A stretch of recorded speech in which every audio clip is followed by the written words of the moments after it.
Fans didn't see this coming, but Ozzy Osbourne just dropped a sonic bomb. He is known for his crazy pranks and heavy metal legacy. Now, the Prince of Darkness has finally named the 6 bands that had the most impact on him. From rock stars to unlikely losers, Ozzy's choices show a different side of the famous bat-biting figure. Who made the cut might surprise you. Rolling Stones. At the time, it didn't make much of a sound. In a dirty Birmingham subway, 3 young artists would meet and become friends. This would change the course of heavy metal forever. Imagine a young Ozzy Osbourne, who was still trying to figure out his voice and his future, walking with Black Sabbath bassist Geezer Butler through the dark Birmingham subway lines. They were still not sure about their thoughts, and the city was dark and sooty. Then they met Robert Plant, who seemed to appear out of nowhere. Plant said something in a relaxed and humble way that would be remembered for a long time. He had just been asked to join the new Yardbirds. At the time, it sounded more like a small blues project than the start of a huge musical explosion. Butler and Osbourne had no idea that Plant was about to help start Led Zeppelin, which would become one of the most powerful and influential rock bands of all time. But Ozzy could not get that comment out of his mind. It was like a barbed hook. After a few weeks, Ozzy was hit hard by the Led Zeppelin Eye Drop. It wasn't just a good album. The heavy blues sound, the fast-paced rhythm section, and Plant's powerful singing made it great. It was a shot to warn. It was clear that rock music had reached a new level. They would have to go further, darker, and more dangerous than anyone else if Sabbath wanted to be important. Since then, Ozzy has said that the first Zeppelin songs had a seismic effect. He once said that it changed everything. I was on. As blown away by the sound, the vibe, and the confidence. It wasn't just motivation, though, it was also fear. Ozzy struggled with an unpleasant truth behind closed doors. He was not able to do what Plant did. He wasn't that mighty golden godlike figure. He didn't have the same easy sexiness or beautiful voice. So Ozzy made a big change. Ozzy didn't try to match Plant note for note. He made his own path. He leaned into his creepy nasal tone. He liked doom, gloom, and acting out. Sabbath dug into the ground where Zeppelin touched the sky. Ozzy and his friends called on fear, dread, and the supernatural instead of sex and mysticism. They made a scary sound that was thick, sludgy, and scary. The kind of music that scared people as well as entertained them. Music writers are still not sure how much of this change was caused by reactions. Some people say that Sabbath's sound was always going to be the way it was because they came from a blue-collar background. It was enough that they liked scary movies and didn't like peace and love flower power. But some say that meeting on the train was the spark that started it all. At that moment, Ozzy knew he was no Robert Plant and never would be. The fear of being ignored turned into fuel for creativity. Sabbath made Paranoid, Master of Reality, and Vulner 4 to add to their evil. Records that weren't just like Zeppelin's magic, but created a whole new genre. Heavy metal. Plant may have danced with the gods, but Ozzy threw them to hell, which the fans loved. In a beautiful twist, both people liked each other. After many years, Plant would praise Sabbath's addition to music, stating that their heavy sound had taken rock to places Zeppelin never dared to go. Ozzy, on the other hand, loved Zeppelin all the time.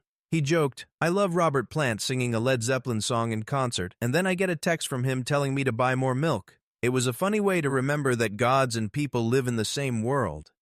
If you listen to Motorhead, you'll hear a partnership that was so rough and unstable that it almost never happened. It wasn't just a meeting of minds when Ozzy Osbourne and Lemmy Kilmister, lead singer of Motorhead, joined forces. It was a full-on musical explosion. The two artists almost broke up before they even started working together, but their anger, chaos, and pride almost kept them together. Together, they made some of the most famous rock songs of the 1990s. The story starts in 1991, when Ozzy's No More Tears record was being made, which was a rough time. In that moment, Ozzy was dealing with inner demons, pressure from the music business, and growing worries that the material for the record wasn't good enough. Insiders at the studio said it was tense and hard to concentrate. Ozzy was getting more and more upset that there weren't any catchy hooks on the record, and his team was afraid it would not do well. Lemmy then stepped in. At that time, Lemmy most knew Lemmy Kilmister as the gruff rebel behind Motorhead, better known for his wildlife style than his skill as a lyricist. But under the leather and Jack Daniels was a creative mind that knew a lot about rock's feelings. After Ozzy's team reached out, Lemmy did what he knew how to do. He threw himself into the job with no pretense and all fire. Everyone in the room was shocked by what came next. Lemmy did more than just help write a few lines, he changed the whole record. His contributions to lyrics were nothing less than magical. Most of the album's hits, like Mama, I'm Coming Home, I Don't Want to Change the World, and Desire, were written with him. Each of these songs had his characteristic grit and thought, and Ozzy's unique voice went well with them all. Hellraiser was one of the best songs, and it was written so strongly that both Ozzy and Motorhead recorded their own versions of it. It was a rare and almost surreal event when two acts had hits with the same song at the same time. But while the music was great, the politics going on behind the scenes almost broke everything. Multiple sources say that things got worse when Ozzy's management reportedly tried to downplay Lemmy's part in writing the songs. The worry that recognizing Lemmy's hard work would hurt Ozzy's reputation as a musician. The partnership looked like it might fall apart for a moment. Lemmy, who doesn't usually hold his tongue, was said to be very angry. He then walks out the door and says, "You better come here, I'll fix you up." I said, "Yes, I was on my knees."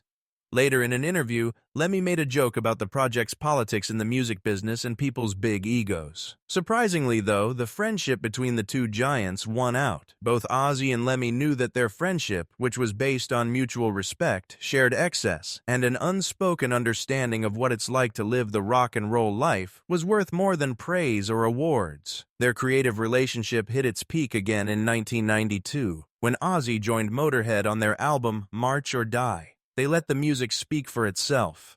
In the haunting ballad I Ain't No Nice Guy, Ozzy, Slash, and Lemmy all worked together in a moment of raw brilliance that showed how strong their partnership could be when they didn't try to hide it. Priest of Judas, and this is Judas Priest, the band that not only defined heavy metal, but almost changed it in a way that would have shocked everyone in the genre. Think about this. Rob Halford, the legendary metal god, almost took over for Ozzy Osbourne. Not once, but twice in the last 30 years. It wasn't some crazy story that the tabloids made up, it was real. This was the closest thing metal ever came to losing. At the center of this crazy story is Birmingham, England, a dark industrial city that gave birth to both Black Sabbath and Judas Priest. You'd think that the two biggest bands in the city would be proud of each other and work together. Instead, they almost hit each other, making it one of the most exciting what-ifs in rock history. This situation first showed up in spiked and leathered form in the late 1990s, during one of Black Sabbath's many breakdowns. Tensions were high, the band was having trouble, and Ozzy's position was very close to being at risk. In secret, Sabbath's management brought up a crazy idea that could have split the genre in two. Rob Halford should lead the band. Some people in the know talk about secret meetings, test trades, and even practice sessions. There was some truth to the idea, it wasn't just a guess. With his sharp wails and stage appearance, Halford was the only singer who could have replaced Ozzy without being laughed off stage. Surprisingly, it almost happened again years later, when Sabbath had to deal with internal problems and confusion about who would lead the band.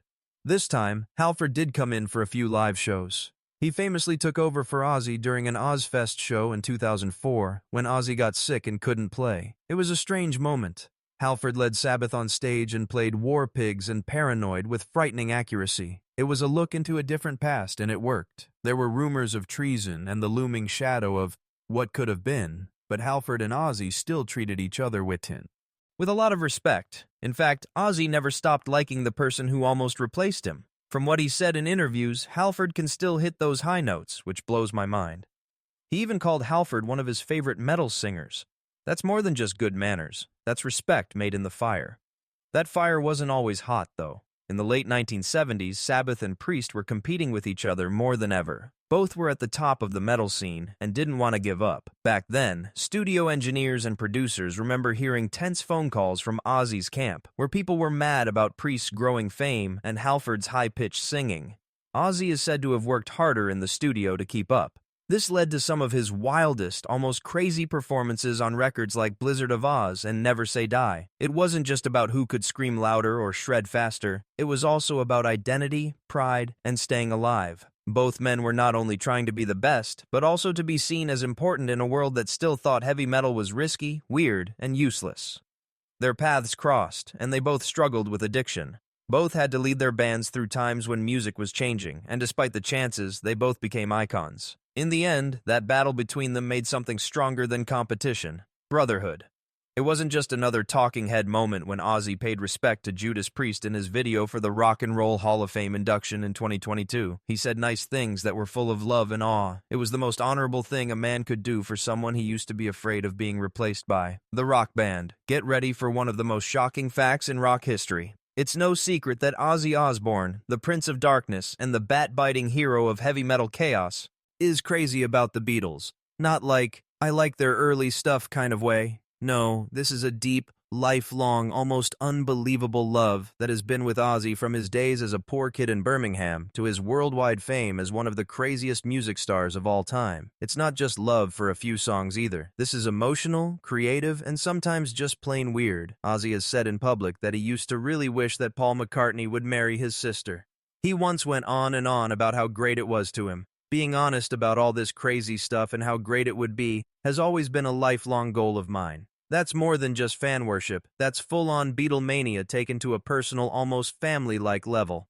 Take a moment to think about that picture. The man whose scary songs and wild performances on stage scared generations of religious parents, daydreaming about having Paul McCartney join his family for a Sunday roast. But it gets worse. In 2004, Rolling Stone asked Ozzy to name his 10 favorite songs of all time. The list wasn't a long list of metal greats. There was no Zeppelin, no Sabbath, and no Dio. Instead, half of all.